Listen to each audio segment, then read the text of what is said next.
Everyone, welcome back to my channel SR blog. এখন ঘড়িতে বাজে 10:30। আজকে একটু লেট হয়ে গেছে ব্লগটা স্টার্ট করতে। সকালে উঠে আগে বাসি কাজগুলো সেরে নিয়েছি। এখন আমি রান্না করব। এখানে বাবা বাজার থেকে মাছ এনেছে, মাছটা ধুয়ে নিয়েছি, সবজিগুলো কেটে নিয়েছি, এখন রান্না করব। বাবা একটু হাই বলে দাও, হাই করে দাও। হাই। পাপান একটু কেক খাবে এখন, তাই পাপানকে কেক কেটে দিয়েছি।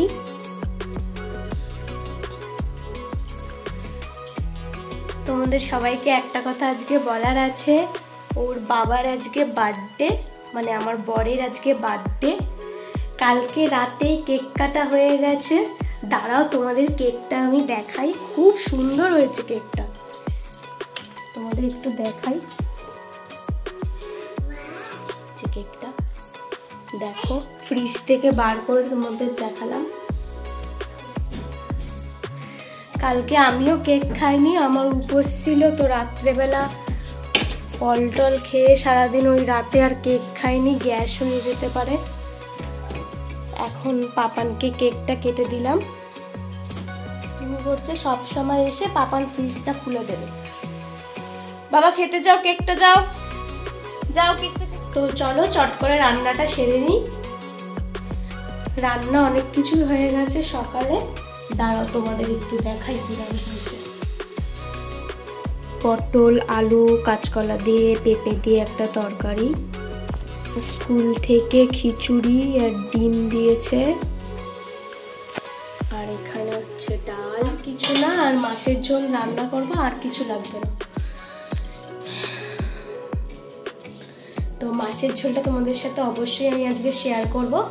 এখানে 3 পিস মাছ নিয়ে নুন হলুদ মাখিয়ে নিলাম। 3 পিসই মাছ নিলাম, কারণ 3 জন মানুষ।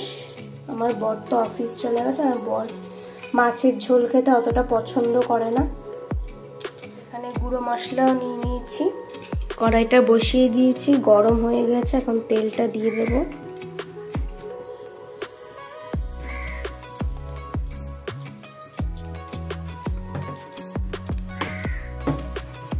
তেলটা গরম হয়ে গেলেই মাছটা দেব।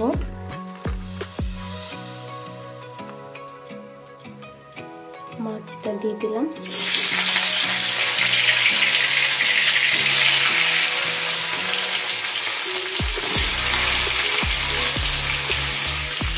এক হাতে মোবাইলটা ধরে ভিডিও করছি, তো তাই একটু অসুবিধা হয়, কড়াইটা নড়ে চলে যায়। মাছটা এবার একটু ভাজা ভাজা হবে, একটু কড়া করে ভাজবো। আমাদের বাড়িতে আবার মাছ কড়া ভাজা খায়, হালকা ভাজা পছন্দ করে না।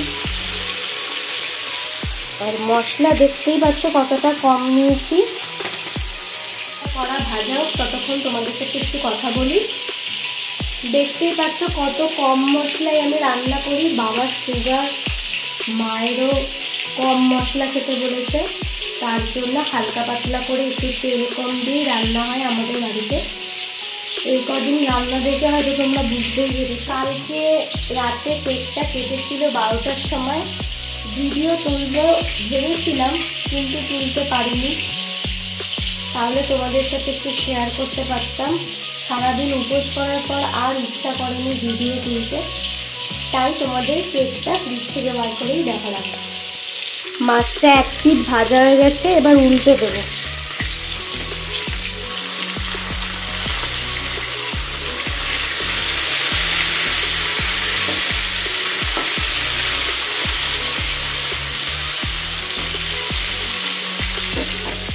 এগারোটা বাজতে যায়, পাপানকে একটু দুধটা খাইয়ে দিই।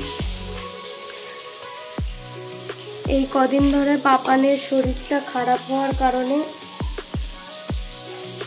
এই ঘরটায় লাইট জ্বালানো নেই, তাই অন্ধকার। পাপানের শরীর খারাপের কারণে এতদিন লেবু দিইনি। জুসটা হয়ে গেছে,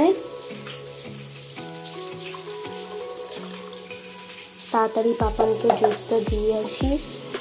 নাও পাপান, নাও মা জুসটা খাই দাও। এখন তাড়াতাড়ি খেয়ে নাও। এই মাছটা ফ্রিজে রেখে দিই ঢেকে।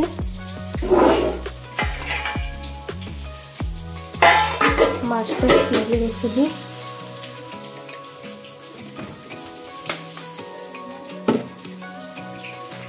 মাছটা কড়া করে ভাজা হয়ে গেছে, এখন তুলে নেব একটা একটা করে। দাঁড়াও, এক হাতে পাচ্ছি না, আমি আগে তুলে। মাছ ভাজার পর যে তেলটা আছে সেই তেলটাতেই আমি ফোড়ন দিয়ে দেব। গোটা জিরেটা একটু ভাজা ভাজা হোক, সবজিটা দিয়ে দেবো।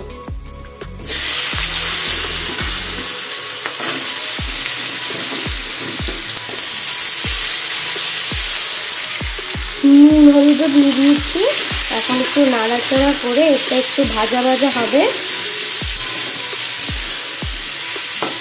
এটা একটু ভাজা ভাজা হোক। আর এখানে যে দেখছো লঙ্কাগুলো গোটা গোটা, লঙ্কাটা চিনিনি, কারণ আমার ছেলে ঝাল খেতে তো পারে না, ছোট, তাই লঙ্কাগুলো চিনিনি। ওকে ঝোল দিয়ে ভাতটা খাওয়াবো, যার দরকার হবে লঙ্কা চিপে খেয়ে নেবে। আর দেখতে খুব কম মশলা নিয়েছি এখানে, মশলাটা জল দিয়ে আমি গুলে রাখবো। সবজিটা ভাজা ভাজা হয়ে গেছে, আর যে মশলাটা জল দিয়ে গুলে রেখেছিলাম এটা দিয়ে দেবো। মশলাটা দিয়ে একটু জল দিয়ে দিলাম, এখন ঢেকে দেবো যাতে আলু আর ডাঁটাটা সিদ্ধ হয়ে যায় তাড়াতাড়ি। একটু ঢেকে দেবো। সিদ্ধ হতে হতে ওই ঘরে একটু টিভিটা দেখতে গেছিলাম, দেখি কতটা সিদ্ধ হয়েছে তরকারিটা।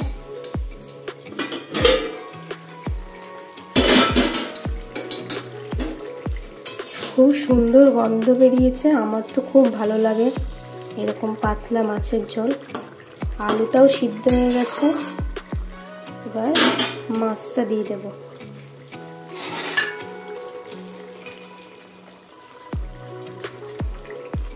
মাছটা দিয়ে একটু জল দেব, নাহলে ঝোল থাকবে না একদম। এটা দিয়ে একটু আঁচটা বাড়িয়ে দেব গ্যাসের। ফুটলেই নামিয়ে নেব মাছের ঝোলটা।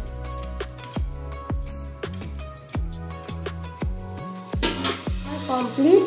এখন একটু ধনেপাতা দেব, ধনেপাতা দিয়ে একটু ফুটবে, বন্ধ করে দেবো।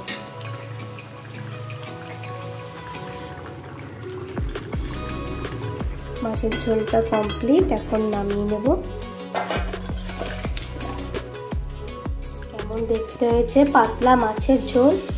কালকে উপোস করেছি, আজকে এরকম পাতলা মাছের ঝোল খেতে দারুণ লাগবে। কমেন্টে জানিও রান্নাটা কেমন হয়েছে, আমি অপেক্ষা করব। আমার ঘরে চলে এসেছি ওপরে, দেখো ঘরের কি অবস্থা। নতুন চাদর পাতবো, পেতে তোমাদের অবশ্যই দেখাবো। আমার বরের কটা জামা প্যান্ট আছে, ইস্ত্রি করব। তারপর ফ্রেশ ট্রেশ হয়ে এসে তোমাদের সাথে আবার গল্প করব। ফ্রেশ হয়ে লাঞ্চ করে রুমে চলে এসেছি। আজকে আগে ঘুম পাড়িয়ে দিয়েছি, দেখো পাপান ঘুমোচ্ছে। তোমাদেরকে একটা কথা বলবো আজকে, এতদিন বলিনি, ভাবলাম আজকে তোমাদের সাথে শেয়ার করি। মা খুব ভালো গান গায়, আগে মা গান শেখাতো, অনেক স্টুডেন্টও ছিল, এখন শেখায় না, স্টুডেন্টও নেই, কিন্তু বাড়িতে মাঝে মাঝে গান গায়। তোমাদের অবশ্যই একদিন গানটা শোনাবো। তো চলো, আবার কাল তোমাদের সঙ্গে দেখা হবে। Tata, bye bye.